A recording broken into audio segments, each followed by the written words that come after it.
Selamat petang pemirsa, mengawali pekan ini kembali program Warta Praja, saluran informasi pemerintahan dan pembangunan di Jawa Tengah hadir ke hadapan Anda. Kami akan menghadirkan beragam informasi mengenai kegiatan pemerintahan, pembangunan, dan persoalan dari berbagai kabupaten kota di Jawa Tengah. Bersama saya Sidang Dewanto, kita jelang Warta Praja selengkapnya.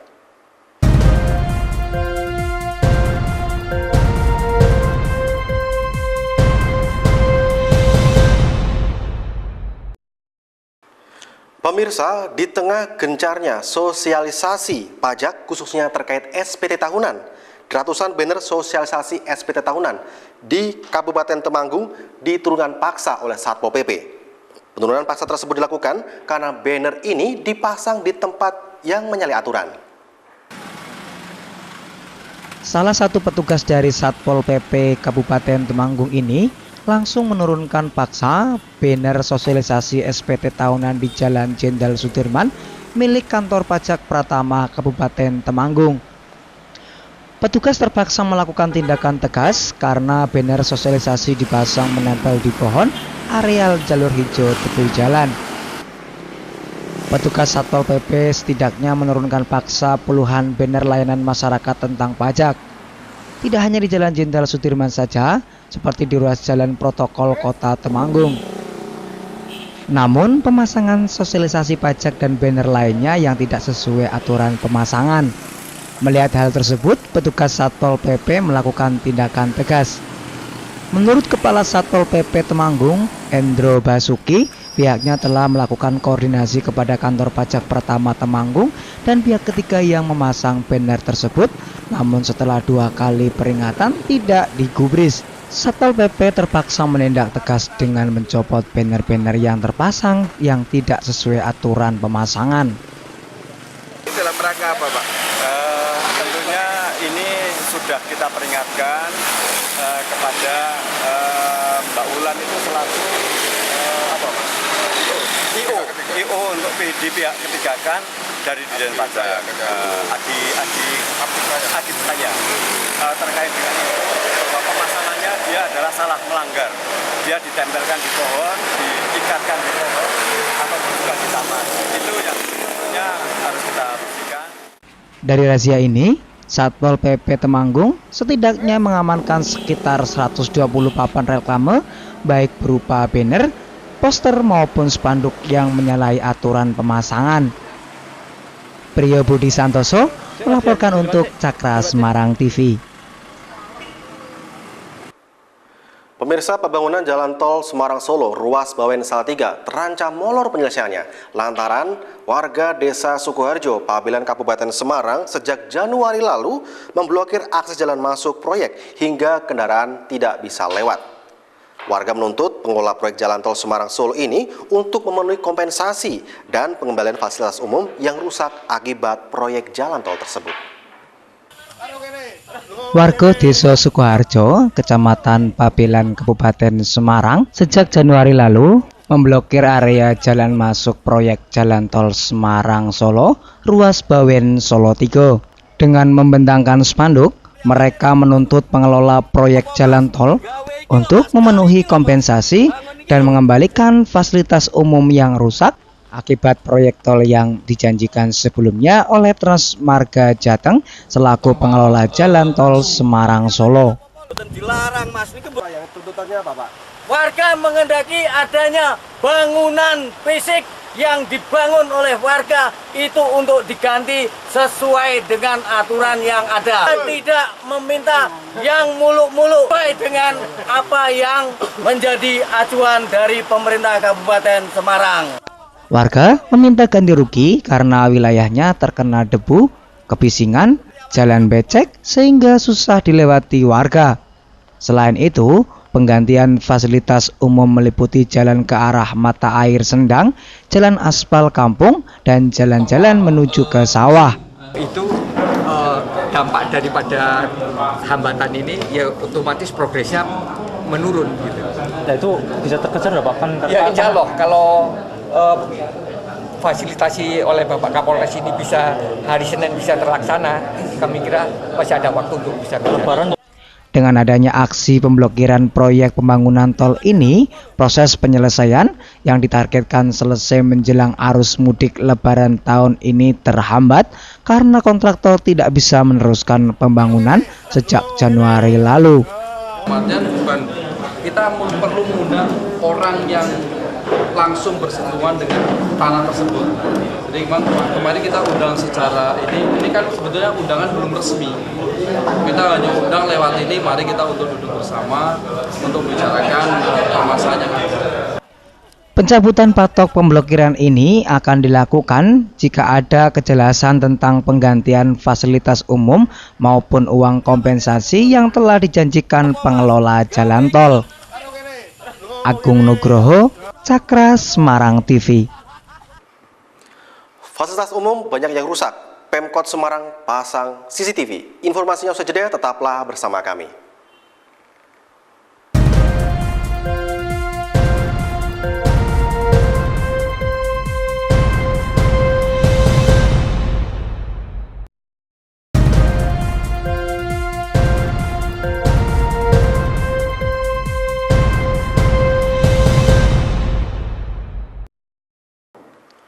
Terima kasih Anda masih menyaksikan Warta Praja bersama saya, Sidang Dewanto. Pemirsa, Wali Kota Semarang Hendrar Prihadi melakukan sidak di Taman Pandanaran. Dari hasil pantauannya, sejumlah fasilitas umum mengalami kerusakan dan tidak berfungsi. Untuk itu, Wali Kota akan berencana memasang kamera pengintai di sejumlah ruang publik tersebut. Usai menghadiri pencanangan sensus ekonomi di lapangan Simpang 5, Hendy bersepeda melakukan inspeksi mendadak di Taman Pandanaran Jumat pagi. Hal ini dilakukan mengingat beberapa waktu lalu ada tindakan vandalisme yang dilakukan oleh orang-orang yang tidak bertanggung jawab yang berakibat salah satu huruf penanda Taman Pandanaran rusak. Kerusakan juga terjadi pada taman. Selain itu, dinding pembatas jalan, shelter, rambu lalu lintas sering menjadi sasaran vandalisme. Bahkan MCB atau timer penerangan jalan umum banyak yang hilang. Wali Kota Semarang Hendrar Prihadi menegaskan, rencana ke depan pemerintah Kota Semarang akan memasang 200 CCTV di pusat-pusat keramaian, di antaranya taman, parkir, terminal, dan rumah sakit. Selain bisa memantau situasi dan kondisi masyarakat, pemasangan CCTV juga bisa mencegah kemungkinan terjadinya tindakan melanggar hukum di tempat umum. Hasil dari partisipasi masyarakat berupa informasi kepada kami lewat Twitter, kemudian kita sampaikan kepada teman-teman dinas dan alhamdulillah hurufnya sudah diperbaiki. Nah sekarang kita tinjauan lapangan, kita lihat masih ada 1, 2, 3 tamannya, kemudian airnya, dan ada beberapa tegel yang nanti saya minta dinas untuk segera melengkapi.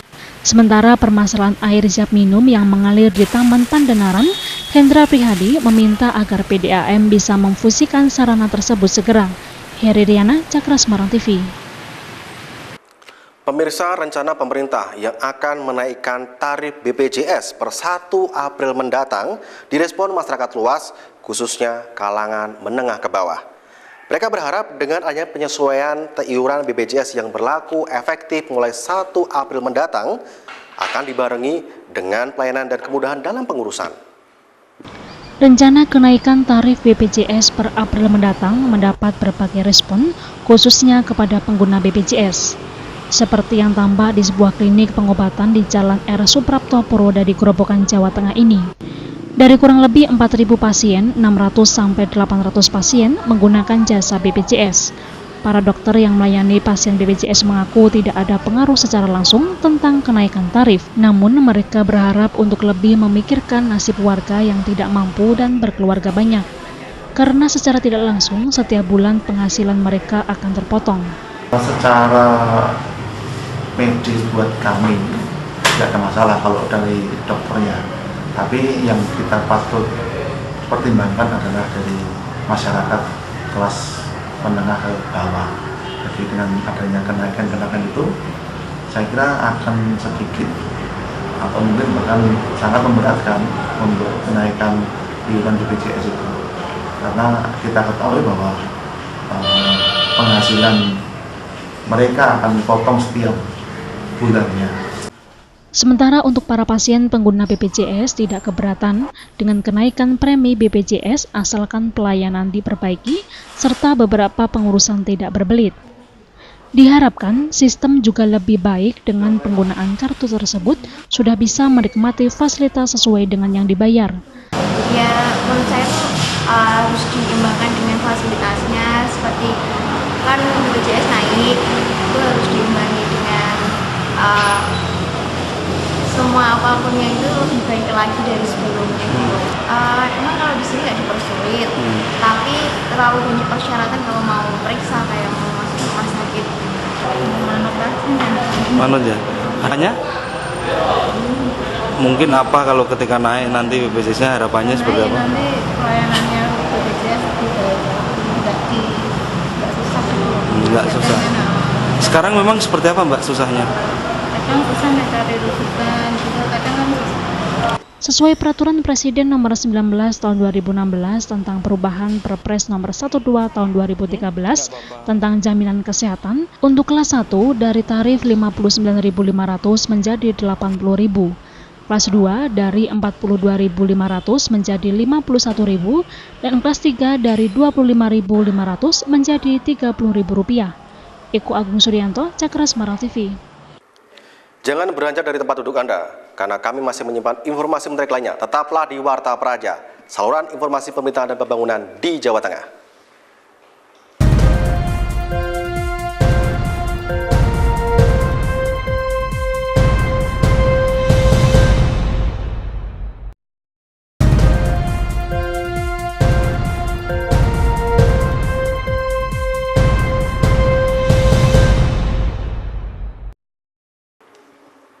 Terima kasih Anda masih menyaksikan Warta Praja bersama saya Sidang Dewanto. Pemirsa, guna meningkatkan validitas di sejumlah alat ukur timbangan masyarakat, baru-baru ini Dinas Perindustrian dan Perdagangan Provinsi Jawa Tengah melakukan inspeksi mendadak di sejumlah pasar dan SPBU di Kota Solo dan sekitarnya. Dalam pengawasan tersebut, petugas mengidentifikasi salah satu SPBU masih ditolerir. Pengawasan kemeteorologian Dinas Perindustrian dan Perdagangan di Sperindak ini digelar di sejumlah pasar dan SPBU di wilayah Kota Solo dan sekitarnya. Dalam pengawasan ini, petugas mengidentifikasi salah satu SPBU di daerah Cawas. Mengingat dari ketentuan alat ukur SPBU yang diizinkan kurang lebih 100 ml per 20 liter, sehingga perlu dilakukan pembinaan meskipun masih ditolerir. Pertamaxnya 4 nosel, Pak? Pertamaxnya 6 nosel, Pak. Oh, yang merah 2, yang 2 ya. Nah, pertalit? Pertalitnya 2 nosel. Nah, ini dia. Mana sertifikat pertalit? Sebelumnya, pengawasan UTTP atau alat ukur takar timbang dan perlengkapannya yang ada di pasar rakyat, pasar modern, SPBU, SPBE, dan perusahaan BDKT, barang dalam keadaan terbungkus sendiri harus sesuai dengan ketentuan yang berlaku dan dilakukan selama 2 hari, yakni dari tanggal 14 hingga 15 Maret 2016. Dengan demikian, validitas dari alat ukur di wilayah setempat dapat lebih terjaga. Rajib Saiful, Cakra Semarang TV. Validitas data ekonomi mempunyai peran penting dalam mengambil sebuah kebijakan publik untuk mesejahterakan rakyat. Nah pemirsa, terkait hal ini, Gubernur Jawa Tengah Ganjar Pranowo meminta kepada para petugas sensus ekonomi untuk bekerja jujur dan valid dalam mengambil data di lapangan. Nah pemirsa, informasi ini sekaligus mengakhiri perjumpaan kita dalam program Warta Praja. Anda juga bisa mengirimkan kritik dan saran atas pembangunan atau pelayanan publik melalui nomor 0896 7091 1432. Warta Praja, saluran informasi pembangunan di Jawa Tengah. Warta Praja turut membangun dan menguatkan otonomi daerah. Sekian Warta Praja kali ini. Saya Sidang Dewanto, selamat malam dan sampai jumpa. Hal tersebut ditegaskan Gubernur Jawa Tengah Ganjar Pranowo saat menjadi Inspektur Upacara Apel Siaga Petugas Sensus Ekonomi di lapangan Simpang 5 Jumat pagi. Apel siaga diikuti sebanyak 3.000 petugas sensus se-Jawa Tengah dari total petugas sensus ekonomi sebanyak 39.000 lebih. Dalam sambutannya, Ganjar berharap agar petugas sensus dapat memberikan data yang valid. Pasalnya, hal itu sangat penting mengingat Badan Pusat Statistik merupakan lembaga yang mempunyai kewenangan penuh dalam menyajikan data kepada pemerintah untuk mengambil kebijakan. Selain itu, Ganjar juga menekankan kepada petugas sensus untuk dapat jujur dalam mengambil data di lapangan, baik dan buruknya harus ditampilkan apa adanya, tidak direkayasa ataupun manipulasi data. Sehingga pemerintah dapat menerapkan perlakuan yang tepat berdasarkan data yang disajikan petugas sensus. Nah, kita harapkan mereka mengambil data dengan satu, jujur dulu. Apapun hasilnya harus jujur. Yang kedua harus valid. Kalau itu sudah jujur, sudah valid, sudah benar, apapun hasilnya kita serahkan pada pemerintah. Sehingga nanti peta ekonomi yang ada di Jawa Tengah itu betul-betul terbaca dengan baik, sehingga perlakuan kita terhadap kondisi yang ada bisa kita berikan dengan tepat. Sementara itu, Kepala Badan Pusat Statistik Provinsi Jawa Tengah Margo Yuwono menyatakan, petugas sensus ekonomi setelah apel ini akan ditindaklanjuti dengan menggelar pelatihan di masing-masing daerah oleh instruktur. Hal ini dimaksudkan agar petugas sensus mempunyai kesepahaman konsep dalam melakukan pendataan di lapangan. Oleh petugas saat ini setelah apel siaga ini akan dilatih oleh para instruktur daerah ya, bagaimana memahami konsep dan definisi, bagaimana cara melakukan pendaftaran gitu ya, sehingga nanti setiap petugas mempunyai persepsi yang sama bagaimana melakukan pendataan itu secara lengkap dan seluruh wilayah di Jawa Tengah gitu.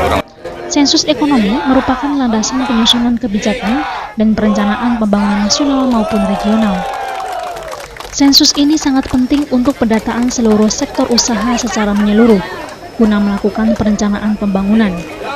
Untuk itu diperlukan adanya data yang valid. Heri Riana, Cakra Semarang TV.